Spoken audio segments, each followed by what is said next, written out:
तो welcome students, आप सभी का अपने चैनल यस की स्टडी में फिर से स्वागत है।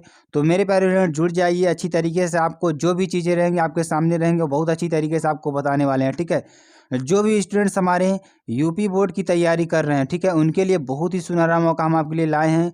हम आपको एक ही जगह पर सारी चीज़ों को प्रोवाइड कर दिए हैं। ठीक है, यहाँ पर आपको पीडीएफ से लेकर लेक्चर से लेकर नोट से लेकर सारी क्लासेस, ऑनलाइन क्लासेस भी आपको दी जा रही हैं। ठीक है, तो मेरे प्यारे स्टूडेंट्स, आपको जाना है, जो भी लिंक डिस्क्रिप्शन में आपके दी गई है टेलीग्राम चैनल की, वेबसाइट की या ऐप की, तो सभी लिंक को आपको तुरंत डाउनलोड कर लेना है। ठीक है, कक्षा 10 हिंदी की बात करेंगे, बहुविकल्पी प्रश्न की बात करेंगे, बहुत ही इंपॉर्टेंट है। ठीक है, तो पहले बहुविकल्पी प्रश्न पढ़ेंगे, उसके बाद अति लघु उत्तरीय प्रश्न पढ़ेंगे, उसके बाद लघु उत्तरीय प्रश्न पढ़ेंगे। ठीक है, वेरी वेरी मोस्ट इंपॉर्टेंट प्रश्नों को पढ़ेंगे जो आपके एग्जाम के लिए बहुत ही इंपॉर्टेंट है। ठीक है, चलिए अब आपको स्टार्ट करते हैं और आपको पढ़ने का प्रयास करते हैं और बताने का प्रयास करते हैं जो भी इंपॉर्टेंट प्रश्न है। उसके साथ साथ आप लिए सबसे महत्वपूर्ण सूचना क्या है कि अगर आप लोग इस मॉडल पेपर को समझना है तो आपको लास्ट तक जुड़े रहना है। ठीक है, ये मॉडल पेपर 70 नंबर का है, समय 3 घंटा 15 मिनट आपको दिया जाएगा। ठीक है, और 15 मिनट शुरुआती का आपको प्रश्न पत्र पढ़ने के लिए दिए जाएंगे।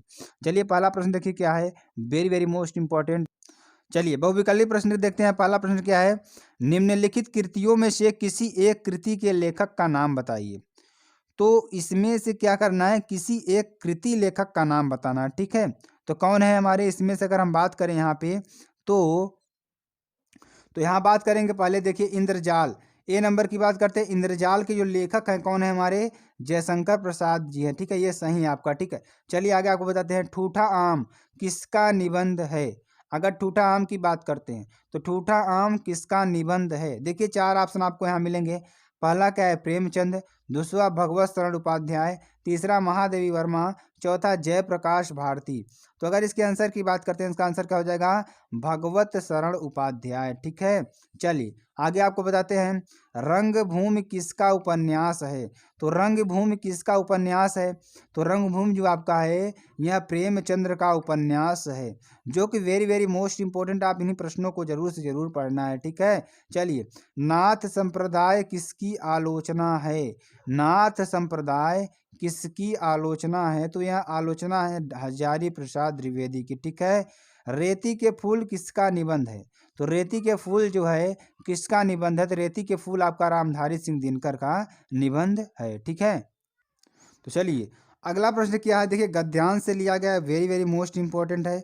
तो ऐसे प्रश्नों को हम आपको बताएंगे जो कि आपके एग्जाम में हूबहू ऐसे प्रश्न मिलने वाले हैं। ठीक है, देखिए निम्नांकित गद्यांशों में से किसी एक के नीचे दिए गए प्रश्नों के उत्तर दीजिए। ठीक है, देखिए हमारा गद्यांश क्या दिया है, हे भगवान तब के लिए विपत के लिए इतना आयोजन, परम पिता की इच्छा के विरुद्ध इतना साहस, पिताजी क्या भीख न मिलेगी, क्या कोई हिंदू भूपृष्ठ पर न बच रह पाएगा जाएगा, जो ब्राह्मण को 2 मुट्ठी अन्न दे सके यह असंभव है, फेर दीजिए पिताजी मैं काँप रही हूँ, इसकी चमक आंखों से अंधा बना रही है। ठीक है, चलिए अब इसका हमें लिखना क्या है पहले आपको बता देते हैं।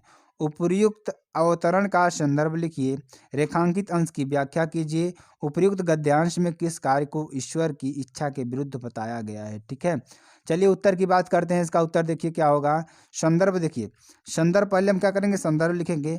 तो प्रस्तुत गद्यांश हमारी पाठ्य पुस्तक हिंदी, ठीक है, किसके, हिंदी के गद्य खंड में संकलित, किसमें, गद्य खंड में संकलित ममता शीर्षक नामक पाठ से लिया गया। किससे, ममता शीर्षक नामक पाठ से लिया गया है। इसके लेखक जयशंकर प्रसाद जी हैं। कौन है, जयशंकर प्रसाद जी हैं। ठीक है, चलिए अब रेखांकित अंश की व्याख्या करते हैं।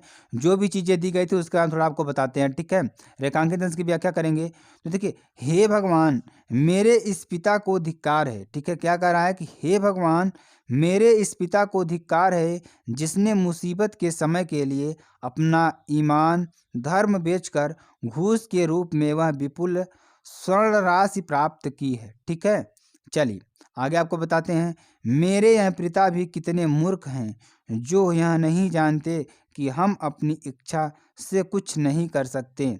ठीक है, यदि हमारे भाग्य में मुसीबत है तो उसे किसी भी स्थिति में टाला नहीं जा सकता।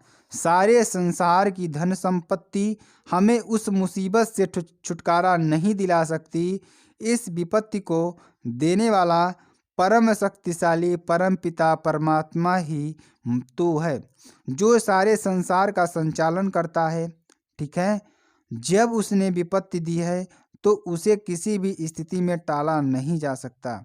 यदि हम उसके विरुद्ध कुछ करते हैं तो यह हमारा उसके प्रति दुस्साहस ही तो है। ठीक है, वह अपने पिता से कहती है कि पिताजी, आपने यह इच्छा कार्य नहीं किया।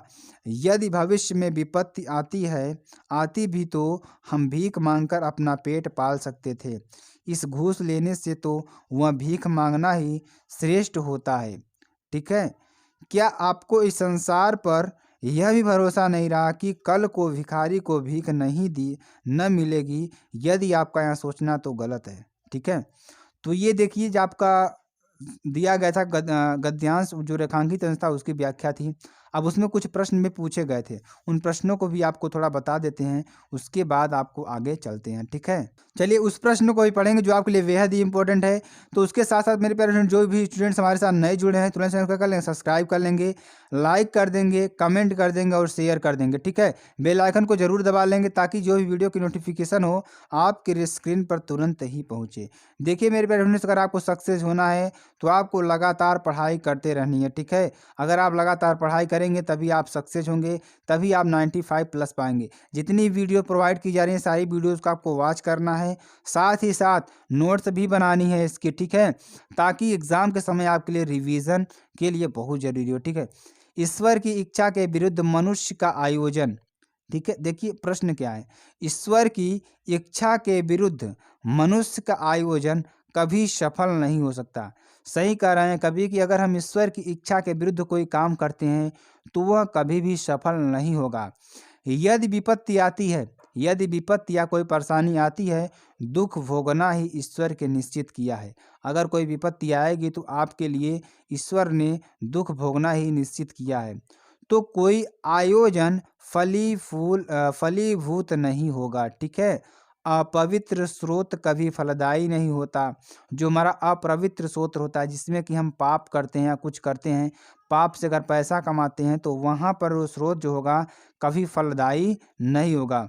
गलत तरीके से प्राप्त धन केवल विनाश का कारण बनता है। अगर गलत तरीके से हम पैसा को अर्जित करेंगे तो वो विनाश का कारण बनेगा, क्योंकि यह ईश्वर की इच्छा के विरुद्ध है। ठीक है, ममता के पिता चूड़ामणि ने घूस के रूप में स्वर्ण राशि प्राप्त किया था और उसे बताया था कि वह विपत्ति के अवसर पर काम आएगा।